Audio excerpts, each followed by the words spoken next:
In 2002, a nearly forgotten California juice company launched a drink nobody expected to matter. It was almost twice the size of Red Bull's can, wrapped in black, stamped with neon claw marks, and aimed at people who did not want wholesome fruit juice. Most firms would have called that a branding risk. Hansen called it Monster. The strange part is that this beast was born from weak sales, bankruptcy, and a fear that the family name had become too gentle for the market. One packaging test even produced the clue that gave the product its name. Before we reach that moment, make one quick guess. Was the winning move the caffeine, the can, or the attitude? Leave your answer below. The truth is stranger than any of them, and it began decades before the first claw appeared. In the 1930s, Hubert Hansen and his sons were selling fresh, unpasteurized fruit juices around Los Angeles. Their products reached local families, businesses, and even Hollywood studios. Nothing about the operation suggested danger.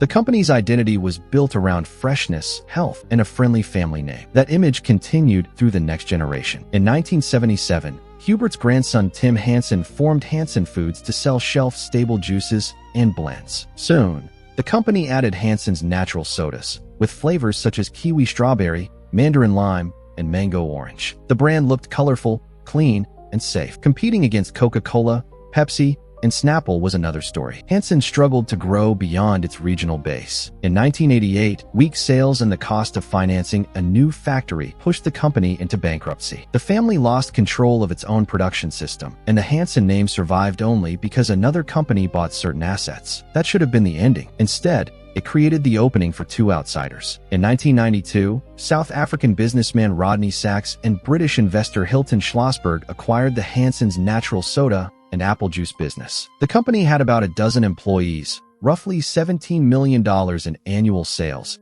and no powerful manufacturing network behind it. Its future looked small. The company's official filings describe the asset transfers and early history here. Monster Beverage 2025 Form 10K. Red Bull changed the calculation. The drink had begun as Krating Daeng in Thailand before Austrian businessman Dietrich Mateschitz helped launch Red Bull in Europe in 1987. Its slim blue and silver can, premium price, and mysterious image made energy drinks feel less like medicine and more like a lifestyle. Hansen noticed the opportunity. In 1997, it introduced Hansen's Energy in a small can. The timing was good. Sales rose, profits improved, and investors began to believe that the little California company had finally found a growth category. Then the giants arrived. More brands crowded the shelves, while Red Bull built an enormous lead. Hansen had a serious problem. Its drink was trying to compete for young, energetic customers while carrying the image of a natural soda company. The people Hansen wanted were buying confidence, rebellion, and speed. They were not looking for a friendly family beverage. Mark Hall, a Hansen marketing executive,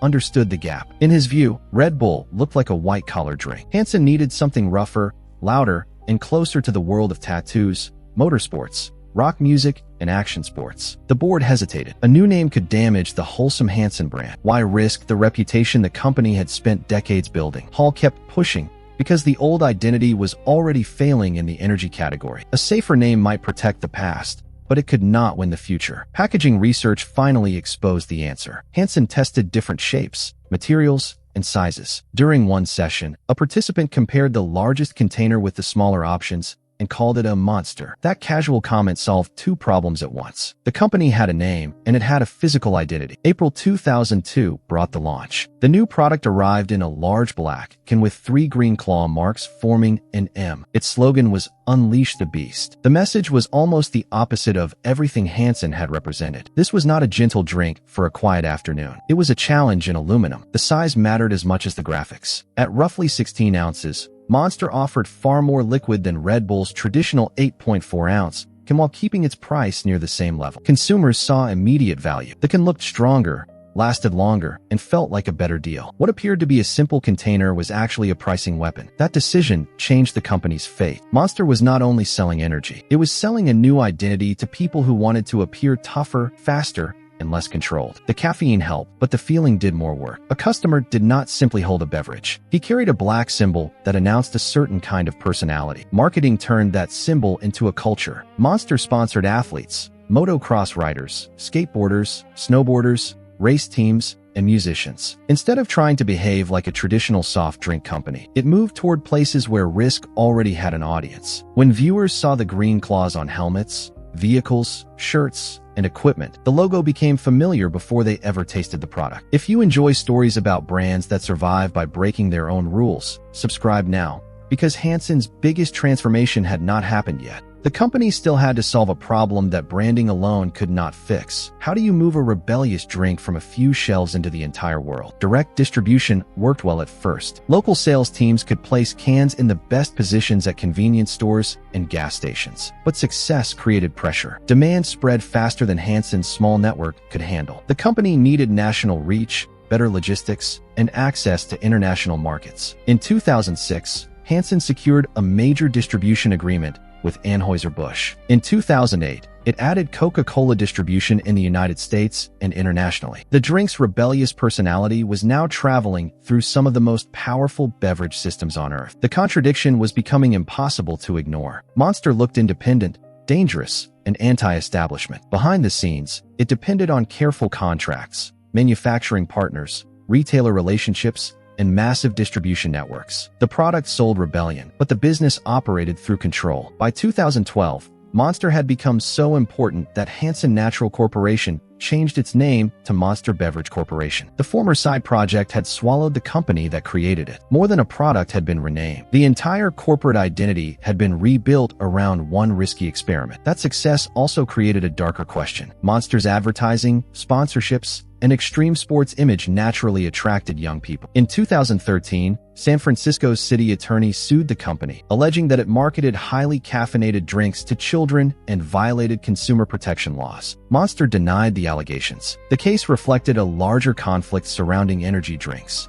The same youth culture that made the brand powerful also made its marketing controversial. CBS News report. The issue was not simply whether one can was dangerous. It was about the business model. A brand could say its product was intended for adults, yet build its image through sports, music, gaming, and personalities that younger audiences followed closely. Monster's greatest marketing strength became a source of public concern. Coca-Cola saw the opportunity clearly. In 2015, the two companies completed a strategic partnership. Coca-Cola received an approximate 16.7% stake in Monster and paid about $2.15 billion in net cash. Monster received several Coca-Cola energy brands, while Coca-Cola took over Monster's non-energy businesses, including Hansen's natural sodas, Peace Tea, lemonade, and juice products. The deal was more than an investment. It was a trade of identities. Coca-Cola moved deeper into energy drinks without having to build a new Monster from scratch. Monster gained access to Coca-Cola's global distribution system while remaining focused on energy beverages. One company provided reach, the other provided relevance. Coca-Cola's official announcement. The former juice company had now completed the most unlikely journey in the beverage industry. It began with fresh fruit, survived bankruptcy,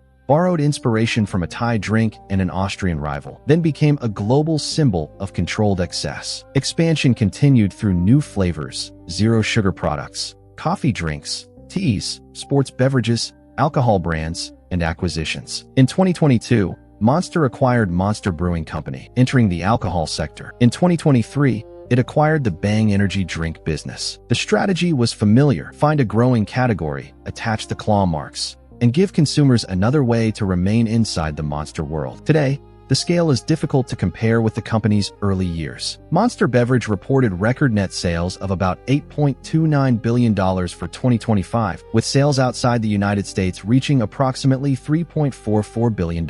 The business that once had a dozen employees now operates as a global beverage company with a portfolio far wider than one black can. Monster Beverage 2025 Form 10K. Yet the hidden secret is not the formula. Caffeine, sugar, taurine, flavor, and carbonation can be copied. The harder achievement was psychological. Monster took a weakness, the soft, wholesome image of Hansen, and turned it into a reason to start over. The drink nobody wanted was never truly unwanted by customers. It was unwanted by the company's old identity. Hansen's leaders feared that an aggressive product would destroy their family name. Instead, the aggressive product made the name more valuable than anything the original business had created. That is the real history of Monster. It did not win by becoming a better version of Hansen. It won by admitting that Hansen was no longer enough. The company stopped protecting its past built a product that looked almost hostile, and discovered that millions of consumers were searching for exactly that feeling. So the next time you see those green claws in a cooler, remember what they represent. Not just energy, not just youth culture. They are the mark of a business that survived by becoming the opposite of itself. Now tell me in the comments, which turning point surprised you most?